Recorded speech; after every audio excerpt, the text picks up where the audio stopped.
تو ہم یہ بھی نہیں دیکھتے کہ ایک ہی جگہ پہ سے وہ بھی فرائی ہو رہا ہے، جو پگ کا پیٹی ہے وہ بھی وہاں سے فرائی ہوتا ہے، اور جو گوشت ہے وہاں پہ فرائی ہوتا ہے.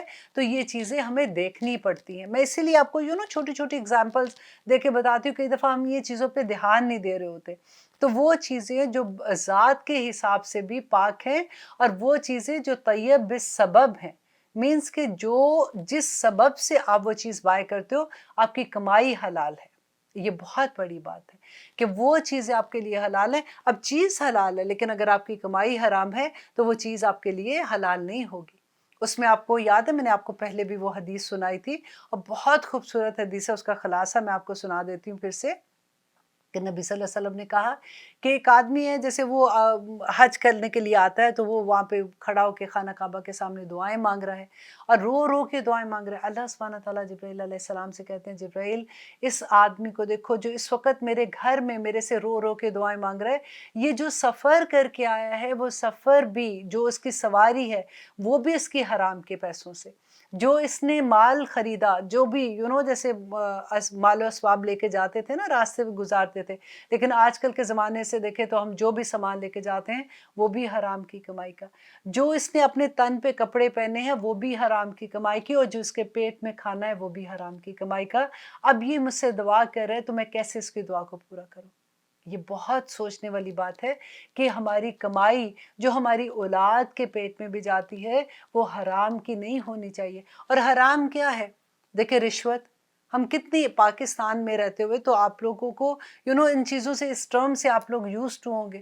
یہاں پہ رہ کے امریکہ میں آپ دیکھیں، مجھے کئی دفعہ اتنی افسوس سے یہ بات کہنی پڑتی ہے کہ یہاں پہ رہ کے ہم لوگ ایسے تصور بھی نہیں کر سکتے کہ کسی امریکن کمپنی میں آپ جا رہے ہیں اور وہاں پہ آپ کسی کو رشوت دے دیں. آپ ان کو کہیں کہ جی ہم آپ کو اتنے پیسے دیتے ہیں، آپ ہمارا یہ کام کر دیں. آپ سوچ بھی نہیں سکتے.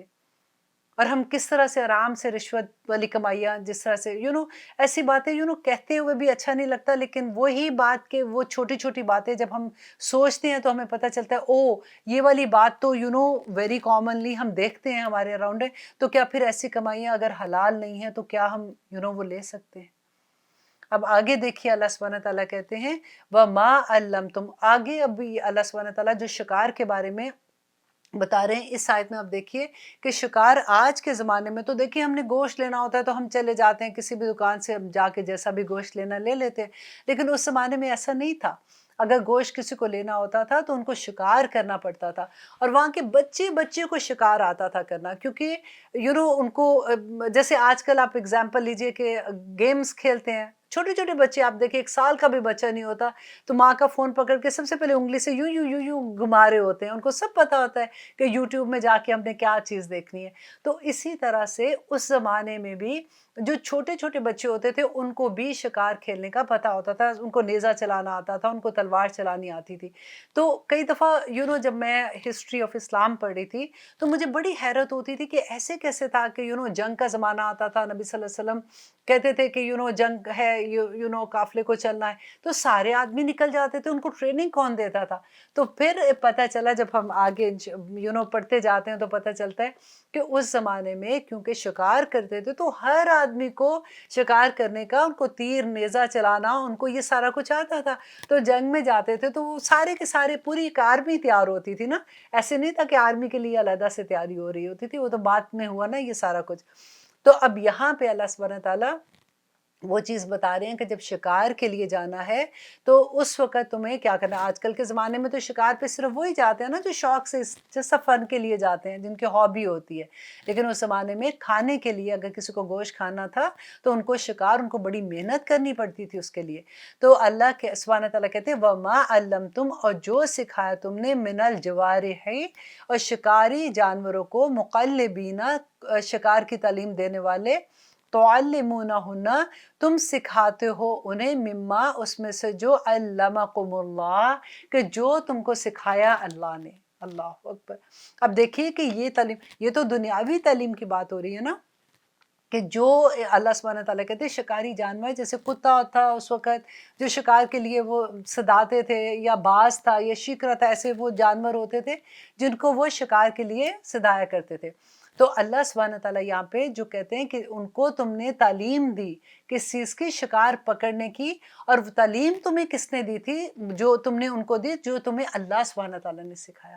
اس سے پتہ چلتا ہے کہ دنیاوی علم بھی سارے کے سارے اللہ سبحانہ تعالیٰ کے ہی ہیں۔ ہماری نیت بس صاف ہونی چاہیے، نیت خالص ہوگی تو وہ علم بھی ہماری عبادت بن جائے گا۔ آدم علیہ السلام کو اللہ سبحانہ تعالیٰ نے سب سے پہلے جو علم سکھایا تھا وہ کیا تھا؟ اور ان کو فضیلت کس علم پہ دی تھی؟ اللہ سبحانہ تعالیٰ نے وہ دنیاوی علم ہی ان کو سکھایا تھا۔ اور یہاں پہ بھی اللہ سبحانہ تعالیٰ کہتے ہیں اور لوگ کیا کرو، جب تم کتے کو شکار کے لیے چھوڑتے ہیں تو طریقہ کیا تھا کہ جو شکار کے لیے چھوڑتا ہے وہ پہلے بسم اللہ پڑھے گا، اور پھر وہ اس جانور کو جو بھی ہے وہ چھوڑتا ہے، اور وہ شکار اسی طریقے سے پکڑ کے لاتا ہے جیسے اس کو سکھایا گیا تھا، یا کان سے پکڑتا ہے یا دم سے پکڑتا ہے، ایسے نہیں کہ شکار کو کھا جاتا ہے یا پھر اس کو ایسی جگہ پہ زخم لگاتا ہے کہ مردہ شکار لے کے اس کے پاس آ جاتا ہے، کہ وہ اس کو سکھایا ہوا ہوتا ہے۔ تو اب یہاں پہ دیکھیے کہ ایک کتے کو بھی آپ جب چھوڑیں شکار کے لیے تو اللہ سبحانہ تعالیٰ کہتے ہیں کہ اللہ کا نام لو، بسم اللہ پڑھو۔ اب بسم اللہ کی طرح سے اب یہ دیکھیے کئی دفعہ وہ جو ایک ہم نے حدیث سنی ہے، اس کا میں خلاصہ پھر سے بیان کر دیتی ہوں، اس کو ہم نے اتنا مس یوز کیا ہے، جس کی کہانی کہ جو حضرت عائشہ والی حدیث تھی کہ انہوں نے نبی صلی اللہ علیہ وسلم سے پوچھا تھا، کیونکہ اس زمانے میں لوگ مسلمان ہو رہے تھے اور نئے نئے لوگ مسلمان ہوتے تھے، تو یہ دیہاتی مسلمان تھے۔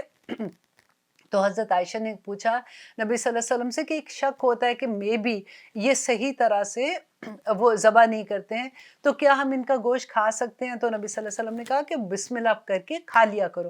اور اس میں اب دیکھیں کہ ریزن کیا تھی کہ بسم اللہ کر کے کھا لیا کرو، مینز کہ جن کا گوشت کی بات ہو رہی ہے وہ مسلمان ہیں اور ان کو وہ ذبح کرتے تھے، لیکن ایک صرف تھوڑا سا شک تھا کہ بھی وہ ٹھیک طرح سے نہیں کرتے۔ تو نبی صلی اللہ علیہ وسلم نے کہا کہ کیونکہ وہ مسلمان ہیں، وہ ذبح کرتے ہوں گے، تم اپنے شک کی بنا پہ بسم اللہ پڑھ لو۔ اب اس بات کو لوگوں نے اتنا غلط طرح سے استعمال کیا کہ ذبیحہ ہے یا نہیں ہے، اہل کتاب نے اس طرح سے ذبح کیا، انہوں نے خون ڈرین جو سے باہر سارا نکالا ہے کہ نہیں کیا، بسم اللہ پڑھ کے کھا لو، کیونکہ وہ حدیث جو ہے حضرت عائشہ نے کہا کو نبی صلی اللہ علیہ وسلم نے کہا تھا کہ بسم اللہ پڑھ کے کھا لو۔ اب دیکھیے کہ بسم اللہ جو تھی یہ صرف مسلمانوں کو ہی اللہ سبحانہ تعالیٰ نے نہیں کہا تھا پڑھنے کے لیے۔ اگر آپ ہسٹری دیکھتے ہیں تو ابراہیم علیہ السلام کو آپ کو یاد ہے جب انہوں نے خواب میں دیکھا تھا اپنے بیٹے کو ذبح کرنے کا، اور پھر وہ دمبا جو ذبح کیا تھا، تو اس زمانے میں سے بھی یہی طریقہ تھا، شریعت نہیں بدلی اس کے بارے میں۔ جتنے نبی آئے ہیں ان کی شریعت میں ذبح کرنے کا یہی طریقہ تھا کہ خون بہاتے تھے۔ اب دیکھیں یہاں پہ بھی اگر حضرت نوح علیہ السلام کے زمانے میں آپ دیکھیے کہ بسم اللہ جب وہ کشتی پہ سوار ہوئے تھے تو انہوں نے کیا پڑھا تھا؟ بسم اللہ و مجریہا و مرساہا ان ربی لغفور الرحیم۔ تو اس وقت بھی انہوں نے بسم اللہ پڑھی تھی۔ حضرت نوح علیہ السلام حضرت ابراہیم علیہ السلام سے بہت پہلے تھے، اور اس کے بعد دیکھیے حضرت یوسف علیہ السلام نے، حضرت سلیمان علیہ السلام نے جو خط لکھا تھا انہوں نے پوری بسم اللہ لکھی تھی، بسم اللہ الرحمن الرحیم لکھا تھا، اور یہ قرآن میں ہے سارا کچھ۔ تو اس زمانے سے بھی یہی طریقہ تھا۔ اب دیکھیں جب ہم اللہ سبحانہ ہم کیوں بسم اللہ پڑھتے ہیں؟ سب سے پہلے تو ہم یہ دیکھیں نا، بسم اللہ اس لیے پڑھتے ہیں کہ ہم اللہ سبحانہ تعالیٰ سے اجازت طلب کرتے ہیں۔ یہ ساری مخلوق اللہ سبحانہ تعالیٰ کی ہے نا۔ آپ دیکھیے جب آپ کسی سے کوئی چیز لیتے ہیں تو آپ اس سے اجازت لیں گے نا۔ آپ کے پرس میں کوئی چیز ہے تو ایسا تو نہیں کہ آپ کی دوست ساتھ بیٹھی ہے وہ آپ کے پرس سے چیزیں اٹھا کے لے کے جا رہی ہے، وہ نہیں لے سکتی ہے۔ اگر آپ اللہ سبحانہ تعالیٰ کی مخلوق ہے، اگر آپ کو اس کو ذبح کرنا ہے، اس کا گوشت کھانا ہے، آپ کو حلال ہے، آپ کو اجازت ہے کھانے کی، لیکن آپ کس سے اجازت لیتے ہیں؟ جو اس کا مالک ہے۔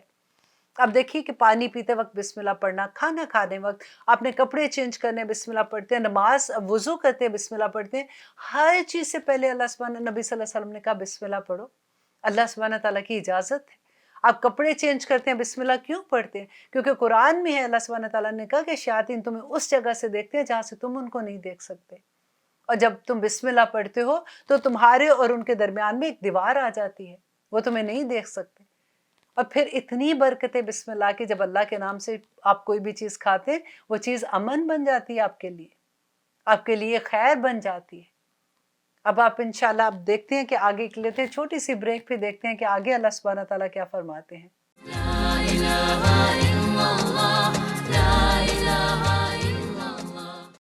آپ دیکھ رہے ہیں قرآن میری زندگی، الحمدللہ ہم کر رہے ہیں المائدہ سورہ کی آیت نمبر 4، جس میں اب دیکھیے اللہ سبحانہ تعالیٰ کہتے ہیں وَاتَّقُوا اللَّهَ، اللہ سے ڈر جاؤ۔